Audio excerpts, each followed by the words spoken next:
I want to tell you a story from my past. This is years ago when my entire mindset on pickup was completely warped.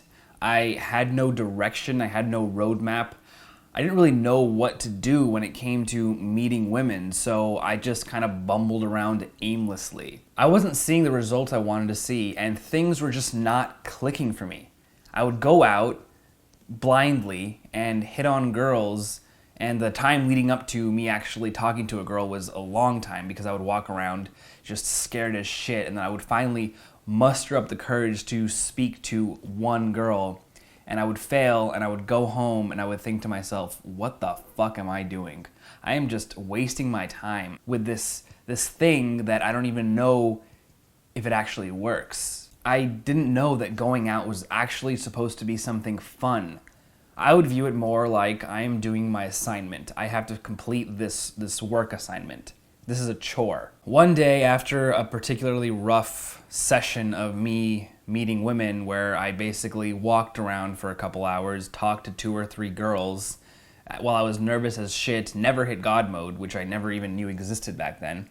And I sat in my car after this abysmal day of approaching women, and I wanted to scream.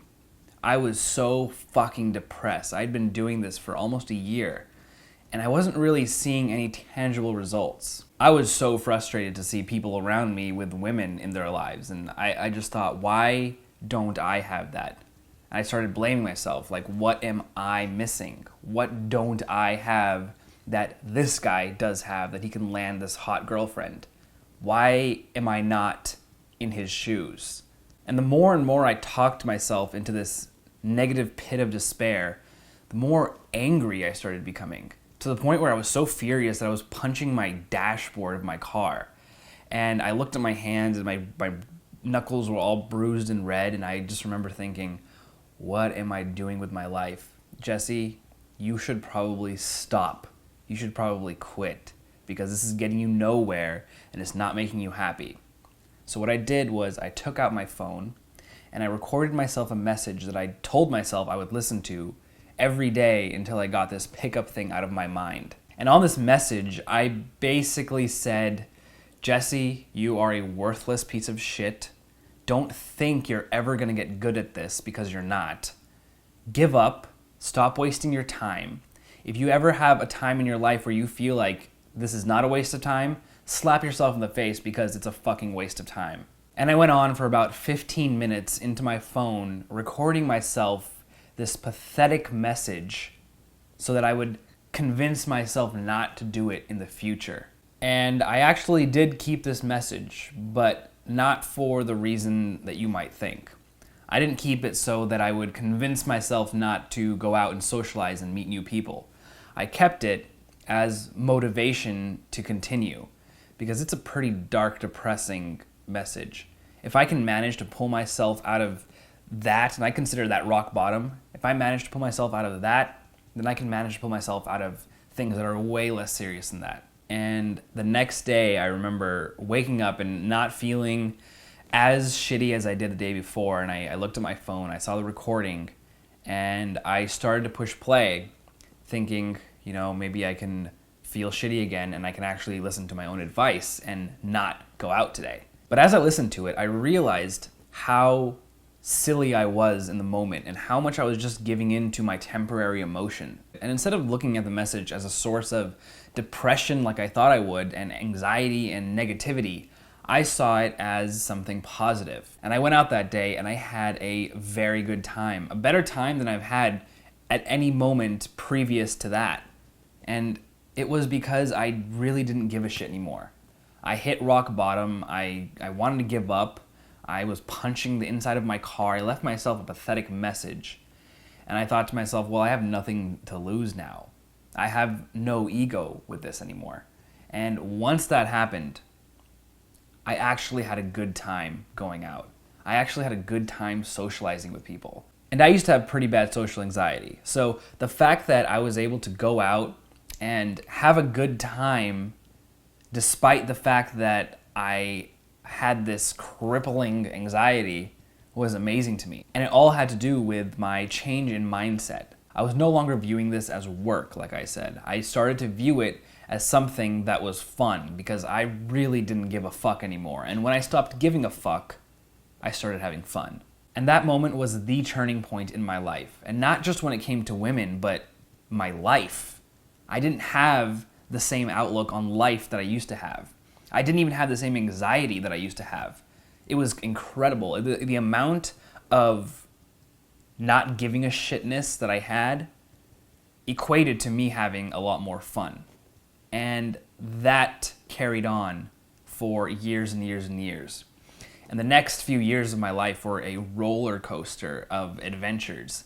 I slept with more women than I thought I ever would. I made a bunch of new friends, and I was having, and am having, the time of my life. And none of this would have happened if I listened to my own advice on that recording. I would have just given up, and I probably would have fallen into a deep pit of depression, and I would have kept fueling my suicidal thoughts, and I would just be in a world of shit. If I gave up, I wouldn't be sitting here today. If I gave up, I would not be having the fucking time of my life right now. I don't even want to think about where I would be. And the thing is, you're gonna have moments just like I did, where you're gonna feel like giving up. You're gonna feel like nothing is clicking. You're gonna feel like it's a huge waste of time. And if you can persevere through those moments, you are gonna be completely fine when it comes to this. All you have to do is have the persistence to keep going. All you have to do is be able to tell that little voice in your head to shut the fuck up.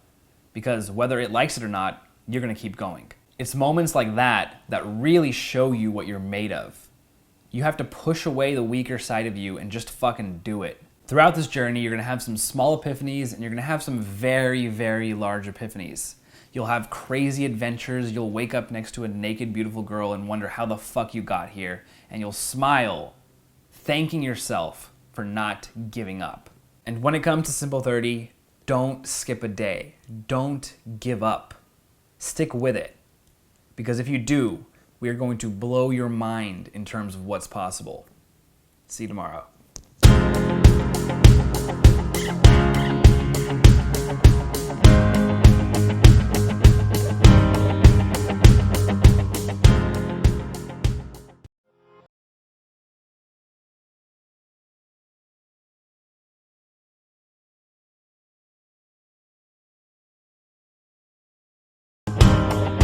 What up, player? Last week we got you comfortable with being in socially tense situations. We did this to showcase something important to you. No one gives a fuck what you're doing. You can do weird ass things in public and people will either ignore you or simply not care. So today's exercise is one that will help you not give a fuck even more. This is something that me and the guys do on a regular basis to get into God mode. By now, you should know what God mode is. But for those of you that don't remember, it is an incredible feeling. If you know how to get into it, it can easily be repeated. If you know what Dragon Ball Z is, the feeling is similar to how Goku feels when he's in Super Saiyan mode. You don't have a care in the world and you feel unstoppable. Now today's challenge is gonna seem like an odd thing to be doing.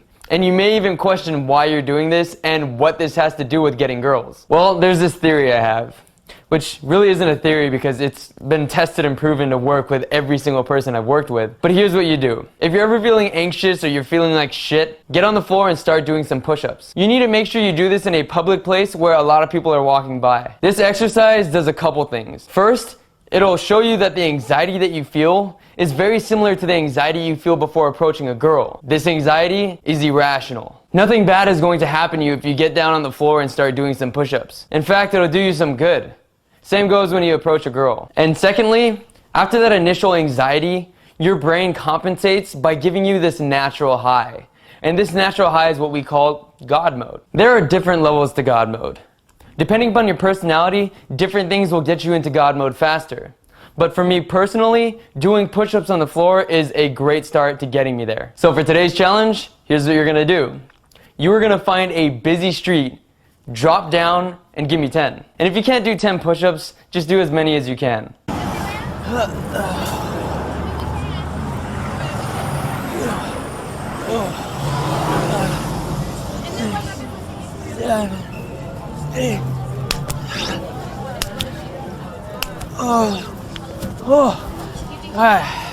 You can expect to feel slightly nervous right before you get down on your hands and knees. And you might even feel weird or silly. But to reach that natural high of God mode, that uneasy feeling needs to be present at first. And once you complete your push-ups, you'll stand up and you'll look around to realize that no one really gave a shit. And this is a great reminder that a lot of your fears will be unfounded and irrational. Now, if you really want to feel the effects of God mode, take the super challenge. Right after you do the push-ups, stand up and immediately go approach a girl. Preferably an attractive girl. But if there's no attractive ones nearby, just talk to any female. And you'll realize because you went down on the floor and did the push-ups, your level of caring about the outcome reduces dramatically. Check out this video of me doing the super challenge.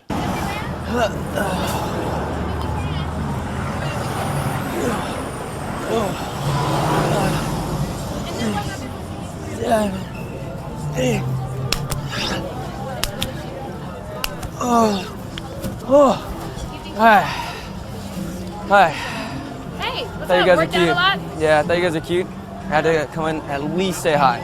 Oh, is that why you put that little show on? Yeah, you know, I had to muster up the courage, and that's what it takes for me to get in the mood to talk to somebody. That's adorable. Did it work? Well, we were talking about children. Talking about children Disney and stuff, kids. So we didn't even see you. I was just like, oh, it's Hollywood, dude. You have to make it known that you were Well, working out for us. But now we know. I so can. okay. I can flex for you.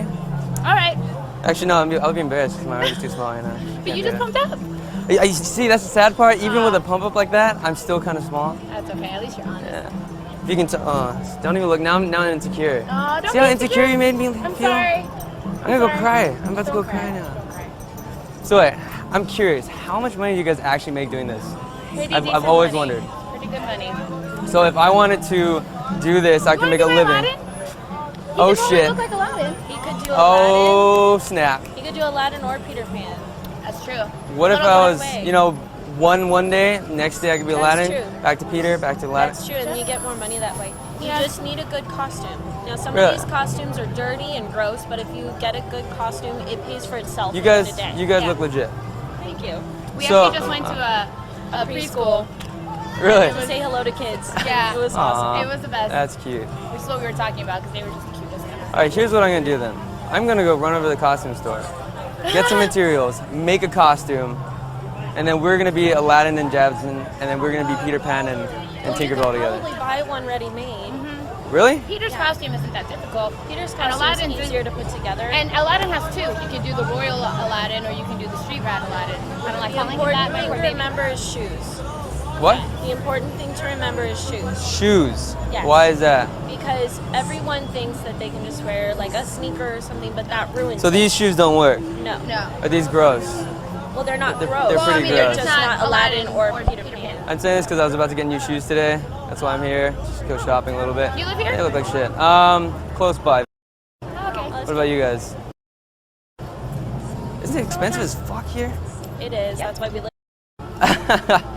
Nice. All right. Well, you guys, bring it in. Well, thanks Yay. for coming. Oh, wait, he came to compliment us. Yes. And we sent him to the costume store. Yes. If you go get a costume, you come back and let us know. After I did the push-ups, I felt like I was in a fun mood. But before I did the push-ups, I'm not gonna lie, I was feeling a little bit anxious, which isn't out of the ordinary even if you've been doing this for a while. The difference between me and some guy that's just starting out is that I know how to deal with my anxiousness. And doing push-ups is a great way. You're essentially tricking your mind into not giving a damn. Approaching a girl after you're in this mindset pretty much gets rid of your fear of rejection. And if you don't fear or care about rejection, you actually do a lot better. This week, we're gonna start kicking things into high gear. You're gonna start seeing some dramatic results, but you're gonna have to stay committed daily. We are going to push you past your comfort zone. But that also means you're gonna be that much closer to getting laid. So keep your eye on the prize. Go out there and give it a try, and let us know how it went in the comments. I'll see you tomorrow.